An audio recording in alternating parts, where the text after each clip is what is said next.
to the English from A to Z. We are diving deep today into something that, well, I think we've all felt. It's how to talk about your motivation in English. You know, that moment. Someone asks, so why do you work so hard on this? Or what keeps you going? And you have this huge, powerful answer in your head, all your passion, your goals. But what comes out is just, because I like it. Right. And it just feels so flat, so frustrating. Exactly. Especially when your motivation is actually sky high. And this matters everywhere. Job interviews, making new friends, even just explaining your life to someone.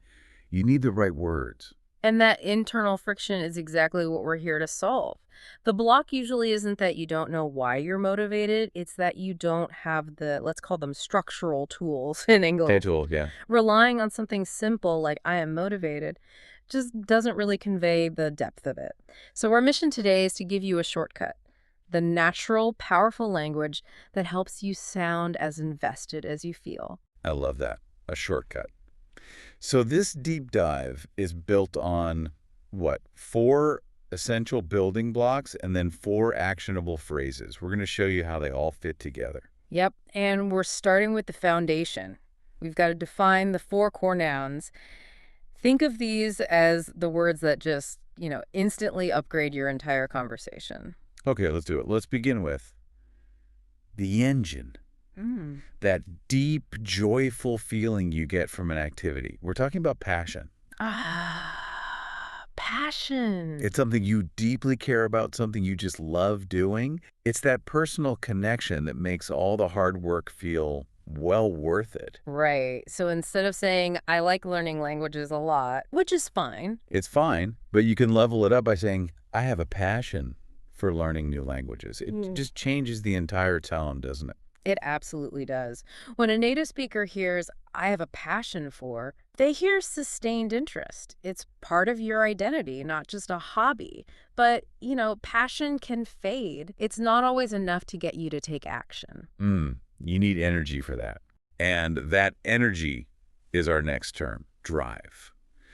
Drive is that determination, that sheer force of will that pushes you forward. Especially when passion flags. Yes. So if someone asks why you're pushing so hard on a tough project, you could say, I have a strong drive to improve my career by speaking better English. See, drive speaks to perseverance. If passion is the love you have for it, drive is the engine that's running, pushing you through the boring grammar exercises. Okay, so those are internal. What about external things? Good question. That leads perfectly into our third term, inspiration. The external spark. The external spark, I like that. It's the person or the event or maybe a vision of the future that just motivates you to get started. It's the catalyst. Yeah, the source material had a great example for this one, something like, my teacher is my inspiration for learning English every day. It's so direct, and it explains where that external fuel is coming from. Right, and that distinction between internal and external is so important. Passion and drive are inside you. Inspiration and, I guess our final term, goal, are more external. Exactly. A goal is that specific target you want to achieve. It's what you're aiming all that drive towards. And when you use the word goal, people expect you to be specific. We do. Saying, my goal is to speak English fluently by the end of the year is just infinitely more powerful than I want better English. Goals give your passion and drive a direction, a finish line. So if you put them all together, it's like a whole ecosystem. It is. Your inspiration might spark you to set a goal. Your inner passion makes the work feel good, and your drive makes sure you actually get there. Okay, I get it. These 4 nouns are the vocabulary of purpose. You got it. All right, so we have the building blocks. Now for the really actionable part, the phrases. How to actually build sentences with these words so you sound natural. And the trick here, I think, is choosing the right structure for the right moment. Are you in a casual chat or a high-stakes interview? Good point. You need different tools. Yeah. So phrase number 1 is maybe the cleanest, most direct one. What motivates me is you use this when you want to talk about the source of your motivation. Yeah. So for your job, you might say, what motivates me is learning new things every day. It's clear. It's direct. And it's very professional, very safe. But what if you want to, dial up the intensity a bit, show more commitment? Ah.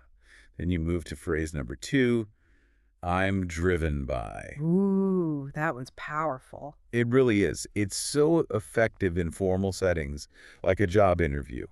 It signals that your motivation comes from this deep, almost unshakable sense of purpose. It's not just a preference, it's like a core value. Exactly. So instead of just saying, I want to help people, you use this structure. I'm driven by the desire to help others and make a difference. And just think about how that lands. If an interviewer hears, I'm driven by, they hear long-term commitment. They understand this purpose will fuel you even when things get hard. It's a very, very powerful tool. But, sometimes you don't need to be that deep or philosophical. Sometimes the reason is just simple. Totally. And that's why we need phrase 3. I call it the workhorse of simple explanations. I do this because... The workhorse, I like that. You use this to explain the immediate reason for your actions, usually in a more casual setting.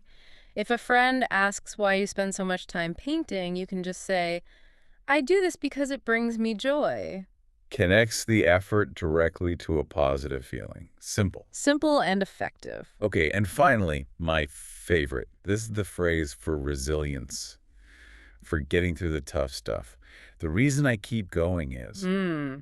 Yes. This one is for acknowledging the struggle. It is. It's perfect for when you admit something is difficult, like mastering a weird accent, and you want to explain why you're not giving up. So you could say, The reason I keep going is because I want to be fluent and confident when I speak English. It puts your persistence right at the center of the conversation. it really does. It's the perfect way to frame difficulty as a challenge you are actively overcoming. If you use, I do this because, for the simple joy, you use, the reason I keep going is for that long-term mental toughness. Okay, we've got the words, we've got the structures, now we have to activate it. This is the part that really matters. You have to practice these out loud. Yes, we're moving from just listening to actually doing. The biggest hurdle is making this stuff automatic. So we're going to do a quick fill-in-the-blanks challenge. And we really need you to say your answers out loud. It might feel a bit silly. But it works. Okay, let's set a scene. Imagine you're talking to a new coworker. You want to sound professional. Let's start with the source of your energy. Okay. Try this one. Fill in the blank with your own motivation. What motivates me is for, go on, say it now. Give you a second there. Did you focus on an activity? A result? Maybe you said the chance to travel or connecting with new people. Okay, good. Now let's go deeper. Let's use that power statement. You're in a formal review. You want to show your work connects to your core values. Say this out loud. I'm driven by... Take a moment. That should feel like a big statement. Maybe it's the need for intellectual challenge or the principle of continuous improvement. Just feel how much stronger that is than I like challenges. It's a huge difference. Okay, back to a casual setting. Your family asks why you study on Saturday mornings. Yeah. Simple reason. Try it. I do this because... Fresh way. Go for it. This one can be honest and simple. Maybe it lets me watch movies without subtitles, or it makes me feel confident. Perfect. And now for the last one, the most powerful. Think about the hardest thing you've worked on this month. Why did you keep going? Say it out loud with that feeling of resilience. The reason I keep going is that. Really say it. Maybe it was because I know consistent practice leads to fluency. Using that structure it makes you sound so resilient. You should feel a little confidence boost right there. You really should. Now, let's take this one step further. There is that mini quiz in our source material that I thought was so smart. Oh, yeah, the critical thinking exercise. It asked, which of the following is a way to express motivation? And the options were, I do this because it's fun. Right. Simple reason. That's an easy one. B, I'm motivated by happiness.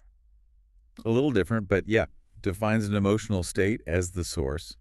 Also a clear motivator. But the really interesting one was option C. The reason I keep going is because it's hard. Right. At first, that sounds kind of strange. Why would difficulty motivate you? Exactly. But it's not saying the difficulty itself is the motivation. It's using that persistence structure we talked about to show that the challenge means something. It's a sign that it's worth doing. It shows resilience and self-awareness. It's brilliant. It's a subtle way of saying, I see the struggle, and that makes my commitment even stronger. That's the whole takeaway. We haven't just given you four phrases. We've given you four different perspectives on your own drive. Simple reason, objective source, deep purpose, and resilient persistence. So what does all this mean for you listening right now? The core message is that fluency doesn't come from just knowing these things. It comes from using them in real life. Mm-hmm. Your confidence will grow every time you use one of these phrases. So please, don't be afraid to speak up and tell people what truly drives you. And on that note, we've talked a lot about goals and drive today. So here's a final provocative thought for you to chew on. Ooh. If you look ahead 6 months and you picture the most successful version of yourself on this language journey, what specific goal and what specific drive, our two vocabulary words, will you use today to explain your commitment? Wow, that's a great question. Thinking about that connection between the future you Yeah. and the energy you need right now. Because if finding your motivation now reinforces the persistence you're absolutely going to need later on. Thank you so much for joining us for this deep dive into the language of commitment. We can't wait to hear about the articulate and confident motivation you're going to build. Take care and keep practicing.